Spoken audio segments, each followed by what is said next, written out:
The Galactic Academy of Sciences stood like a shining crystal against the perfect purple sky of planet Nexus. Inside one of its many gleaming halls, 3 alien students sat nervously in front of the Academy board. This was no ordinary meeting. It was the final selection for the first-ever exchange program with Earth.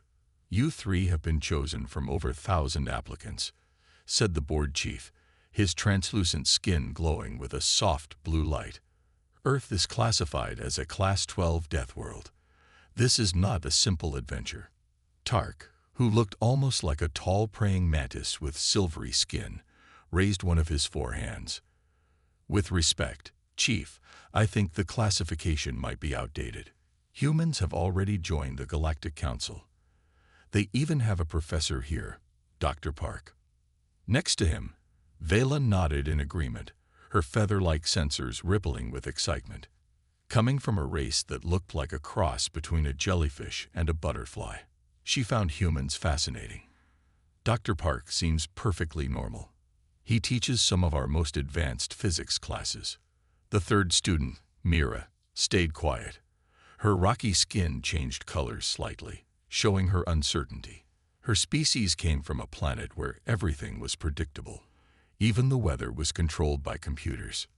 The board chief sighed, creating small light patterns in the air. "Dr. Kehoe Park is here in our controlled environment. You 3 will be going to Earth. Sol, specifically. The planet experiences something called weather, conditions that can change within hours. How bad can it be?" Tark asked, his antenna twitching with curiosity. Just then, the classroom door opened, and Dr. Park walked in. He was wearing what he called a simple suit, though to the aliens it looked like protective gear. He smiled at the students, and they noticed how his teeth showed, something that would be a threat display on most worlds, but was apparently friendly for humans.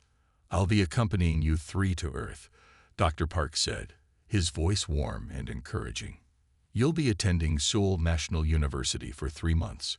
We've assigned 3 student guides to help you adjust." He touched a device on his wrist, and 3 holograms appeared.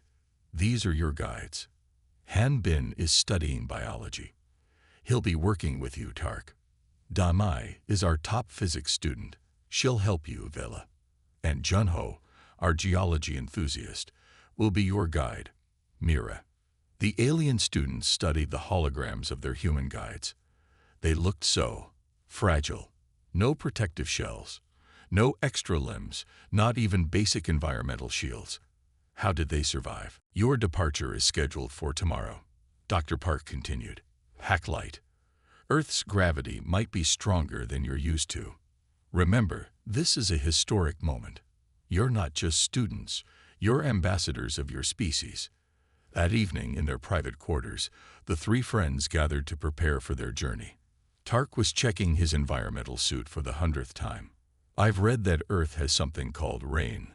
Waterfalls from above. Can you imagine?" Vela, floating slightly above her comfort cushion, was even more excited. "Their star, they call it the sun. It's not regulated. It actually changes position and intensity throughout their day cycle. And they have this thing called seasons."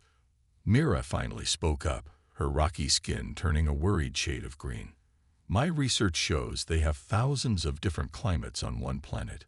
Thousands. How do they handle such chaos?" A soft chime interrupted their discussion. It was a message from their future guides. The human students had recorded a welcome video. They watched as Han Bin appeared on screen, his face breaking into what they now knew was a friendly smile. "Hello from Earth. We can't wait to meet you tomorrow. Don't worry about the weather. It's perfect spring weather right now, though we might get some cherry blossoms falling. Oh, and maybe some spring showers." Damli jumped into view, pushing her glasses up. "Han Bin, don't scare them. Everything will be fine.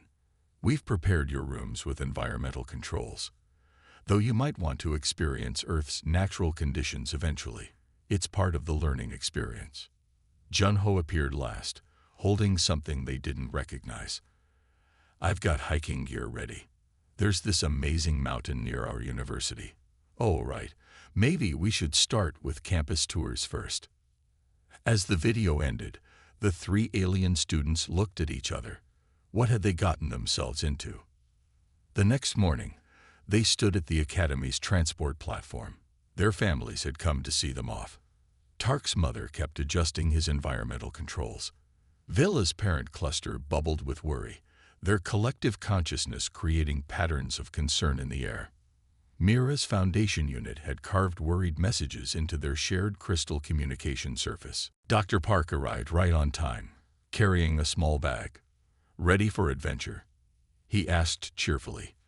The students noticed he wasn't wearing any protective gear today, just something he called a windbreaker. Dr. Park, Tark asked, trying to keep his voice steady, is Earth really as dangerous as they say? The human professor's eyes twinkled with amusement. Dangerous? Well, that depends on your perspective. What's dangerous to one species might be perfectly normal to another. That's why this exchange is so important. You're not just going to study Earth. You're going to understand why humans are the way we are. The transport beam began to power it up, creating a swirl of colors around them. Dr. Park checked his watch, another concept the aliens found strange. Measuring time in such small increments seemed unnecessary on their more predictable worlds. One last thing, Dr. Park said as the transport sequence began. Keep your minds open. Earth might surprise you, but that's what makes it beautiful. The beam engaged, and their molecules began to shift. The last thing they saw was the perfect, controlled environment of the Academy fading away. Their adventure on the Deathworld was about to begin. As their vision cleared, they found themselves in a room with large windows. Sunlight, actual, unregulated sunlight, streamed in.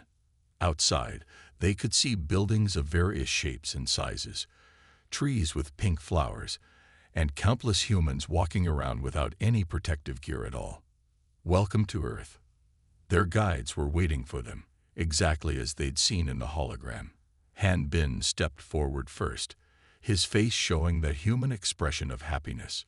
Welcome to Seoul National University. How was the transport? Before anyone could answer, a gust of wind blew through an open window, carrying some pink petals with it. Vela's sensors went wild, Tark's antenna stood straight up, and Mira's skin turned a shocked white. Oh, sorry. Demai rushed to close the window. We forgot about the cherry blossoms.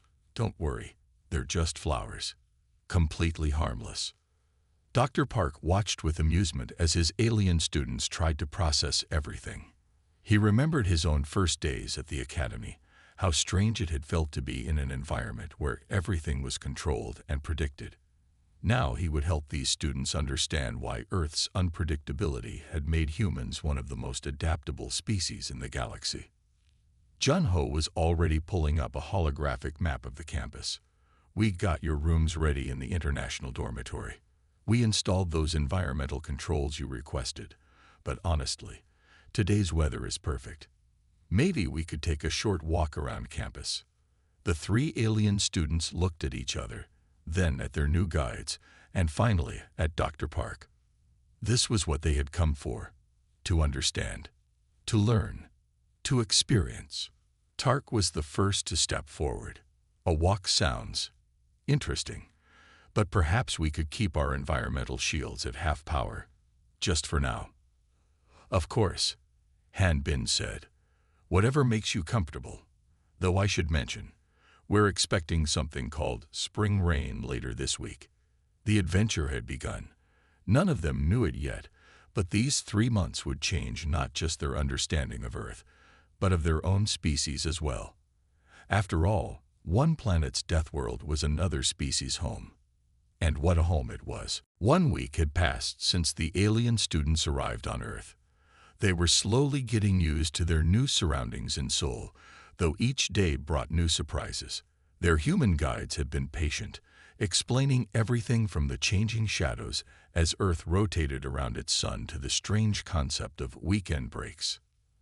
That morning, Han Bin gathered everyone in the dormitory's common room. Today's going to be special, he announced, holding up some backpacks. We're going on a field trip to Buchanan National Park. Tark looked up from his data pad, all four of his hands pausing their note-taking. A park, like the controlled recreation areas on my homeworld. Not exactly, Junho said with a grin. This is a natural park. Mountains, forests, hiking trails, pure nature. Vela's feather sensors rippled with nervous energy. But how do you control the environment there? We don't, Damai explained, adjusting her glasses. That's what makes it beautiful. Everything grows and lives freely. Dr. Park watched his students' reactions from the corner. He remembered taking his first nature walk on Earth after teaching at the academy for 5 years. Even he had been surprised by how much he had missed the unpredictability of his homeworld. The group took what humans called a subway to reach the park. The alien students were amazed by how calmly humans sat in a metal tube moving at high speed underground. On their worlds, such transport would require multiple safety checks and environmental seals. When they emerged from the subway station, Buchanan Mountain stood before them, its peaks reaching into the morning sky. Spring had painted the mountainside in shades of green, with patches of pink cherry blossoms still clinging to some trees. Remember, Hanbin said, as they started walking, if anything makes you uncomfortable, just let us know. We can turn back anytime. They began their hike on an easy trail. Tark was the first to notice something strange about the path. It's uneven, he said, his feet carefully testing each step. Why don't you smooth it out? Junho laughed. That's part of the experience. Walking on different surfaces helps build strength and balance. Watch how I do it. As they climbed higher, the alien students faced their first real challenges. Tark, whose species evolved on a planet with constant atmospheric pressure, began to feel strange as they gained elevation. My head feels light, he said, all four hands gripping a nearby railing. Is this normal? It's the change in air pressure, Damai explained. We're going up in elevation. Maybe we should take a break here. Look, there's a nice viewing point. The group stopped at a small platform overlooking the city. Seoul spread out below them like a giant circuit board, buildings and streets creating patterns across the landscape. Even the alien students had to admit it was an impressive sight. But nature had more surprises in store for them. A gentle breeze carried something that made Vela's sensors go wild. What is this? She asked, her translucent form shimmering with alarm. There are tiny particles in the air. Pollen, Hanbin explained, pulling out a small device to analyze the air.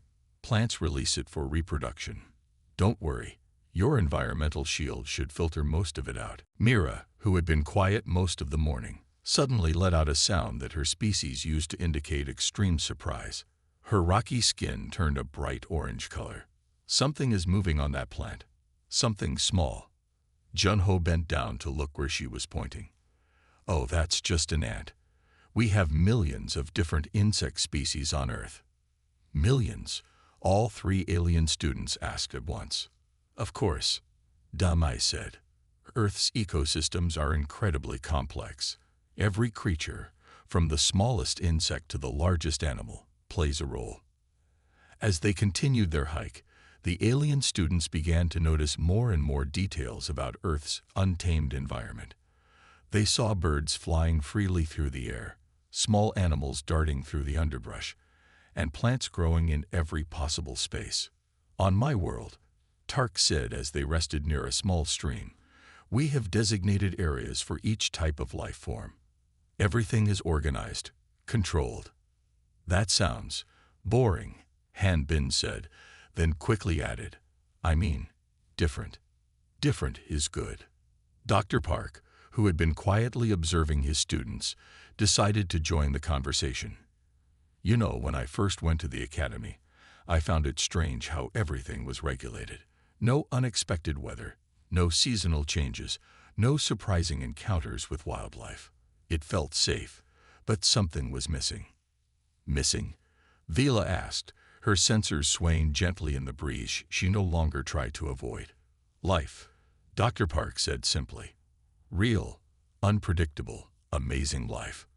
Earth might be classified as a death world, but all this chaos, all this variety, it's what made humans who we are. As if to emphasize his point, a butterfly landed on Mira's rocky shoulder. Instead of panicking like she would have a week ago, she stayed very still, watching it with fascination. "It's not afraid of me," she whispered. "Why should it be?" Junho said, "You're just another part of nature now." The group continued their hike, reaching a higher point where they could see even further. The city below was now partially hidden by a light mist that was rolling in. The alien students watched in amazement as the landscape seemed to change before their eyes. "The view is different from when we started," Tark noted. "The air, the light, the temperature, everything keeps changing." "That's Earth for you," Damai said proudly. "Never the same view twice. That's what makes it special." As they began their descent, the alien students were quieter than usual, each lost in their own thoughts. They had come to Earth expecting to find reasons why it was classified as a death world. Instead, they were beginning to understand something else: why humans found beauty in chaos and strength in adaptation.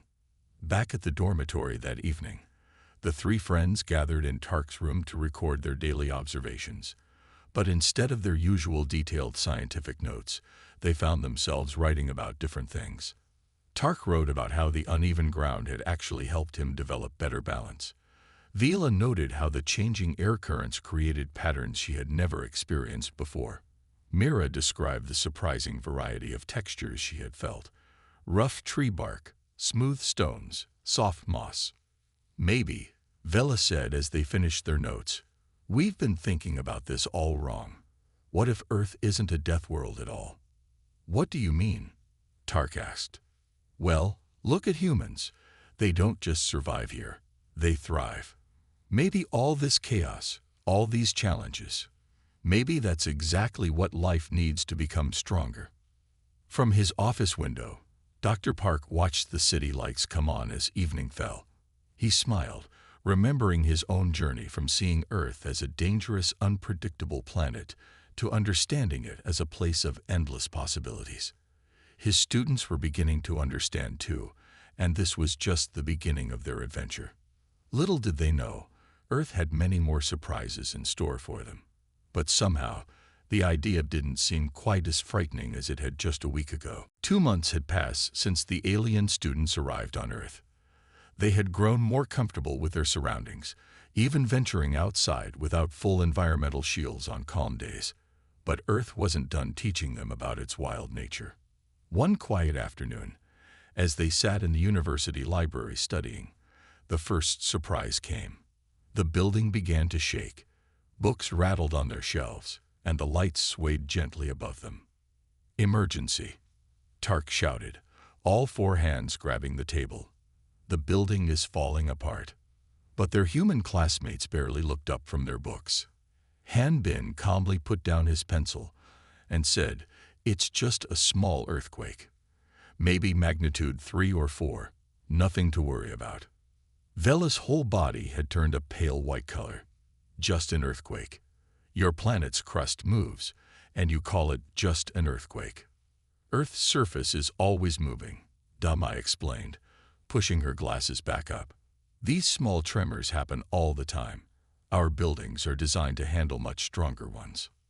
Mira, whose rocky form came from a planet with a completely stable core, couldn't believe what she was hearing. "You mean there could be bigger ones?" "Oh yes," Junho said with enthusiasm. "The really big ones can reshape coastlines. But don't worry. We have early warning systems and building codes to keep everyone safe."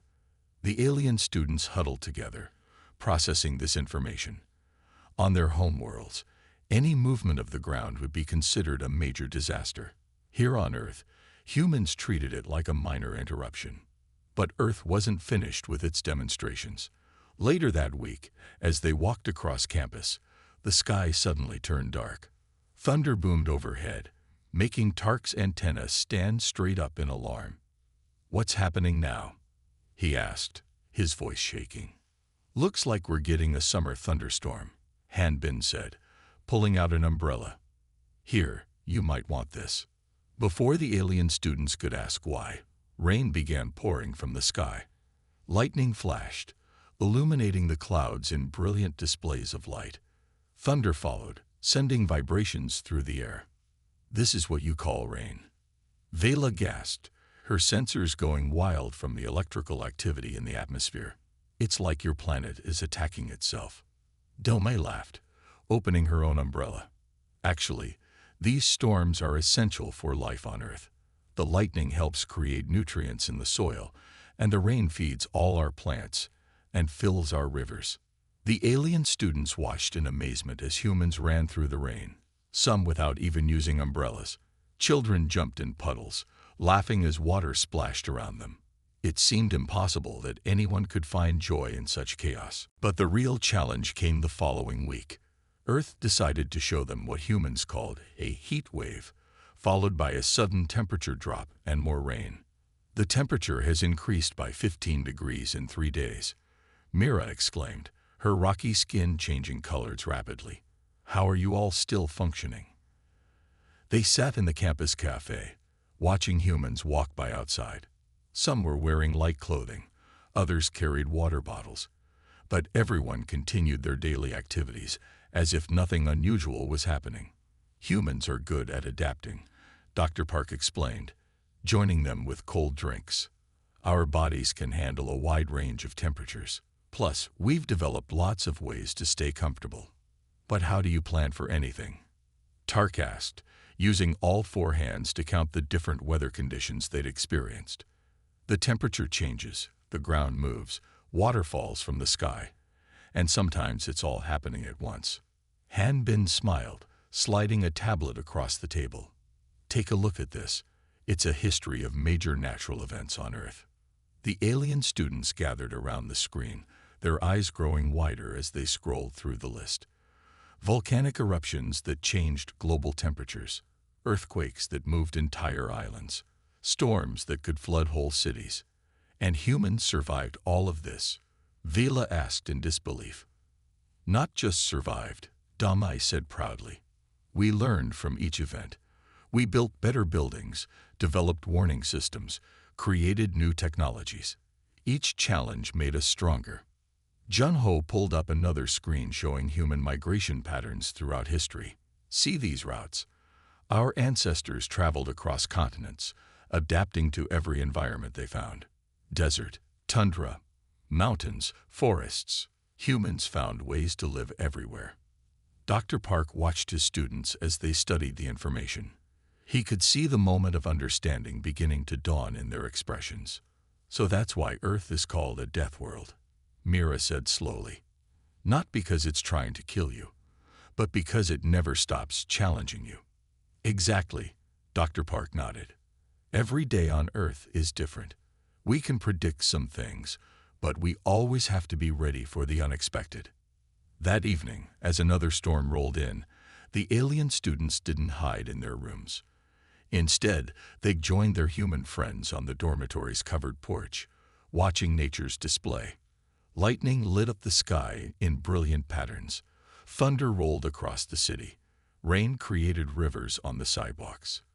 But now, instead of seeing chaos, they began to see something else: the incredible dance of natural forces that had shaped human evolution. "You know what's really interesting?" Tark said, his antenna moving in time with the thunder.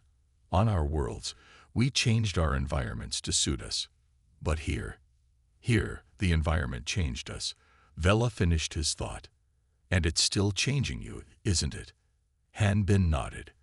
"Every challenge is a chance to adapt, to grow stronger. That's why we're so interested in space exploration. It's just another environment to adapt to." As the storm continued, the alien students took out their research tablets, but not to record complaints about Earth's dangerous conditions. Instead, they began documenting the incredible adaptability of humans, the species that had turned a Deathworld into their greatest teacher. Dr. Park sent a message that evening to the Galactic Academy. "Students progressing well, beginning to understand that Earth's greatest lesson isn't about survival. It's about thriving in the face of constant change." The reply came back quickly. Fascinating. Perhaps we need to reconsider our definition of Deathworld. As night fell and the storm passed, leaving behind the fresh smell of rain and wet earth, the alien students realized they had learned more in 2 months on this chaotic planet than in years of controlled studies at the Academy.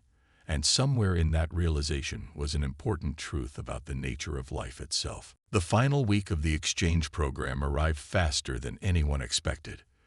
The alien students sat in their dormitory common room, preparing their presentation for both Earth's scientific community and the Galactic Academy. After 3 months on this remarkable planet, they had a very different story to tell than the one they had expected. "Remember how scared we were when we first arrived?" Tark asked, using 2 of his hands to type while the other 2 organized his notes. "We thought everything on Earth was trying to kill us." Vela floated near the window, her sensors gently moving in the breeze she now enjoyed. "Instead, we learned that everything on Earth was trying to teach us." The door opened, and their human friends arrived. Han Bin carried drinks for everyone, while Del Mei brought snacks. Junho had his geology equipment. He had been helping Mira study Earth's different types of rocks all season. "How's the presentation coming along?" Han Bin asked, setting down the drinks. "Need any help?" Mira's rocky skin glowed with warm colors, her species' way of showing happiness. "We want to get this right. It's important that everyone understands what we learned here." Dr. Park joined them, carrying his own tablet. "Tell me what you've discovered," he said, sitting down with the group. "What will you tell the Academy about Earth?" The alien students looked at each other. Then Tark stood up to practice their presentation. His antenna moved confidently as he spoke. "When we first learned about Earth, we only saw danger," he began. "The ground moves without warning. Water falls from the sky. Temperatures change rapidly. Millions of different life forms compete for space. By our world's standards, Earth should be impossible to live on." Vela moved forward, her form glowing softly. "But we were wrong. What we saw as chaos was actually the source of humanity's greatest strength. Every challenge Earth presents has helped humans grow stronger, smarter, and more adaptable." Mira continued, her rocky surface showing patterns of deep blue, her species' color of wisdom. "Take the earthquakes, for example. Instead of trying to stop them, humans learned to build structures that could move with the Earth. They created warning systems and safety plans. Each challenge became a chance to innovate." The human students listened proudly as their alien friends shared their insights. Demai wiped a tear from behind her glasses. She hadn't expected to feel so moved. "The most amazing thing we discovered," Tark said, "was how humans share their knowledge. When one group finds a way to survive in the desert, they teach others.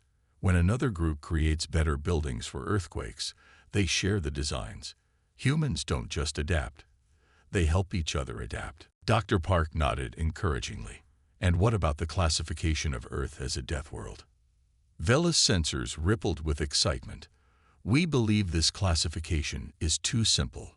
Yes, Earth is dangerous by the standards of many worlds. But it's not a death world. It's a teaching world. Every season brings new lessons. Every challenge creates new opportunities to grow."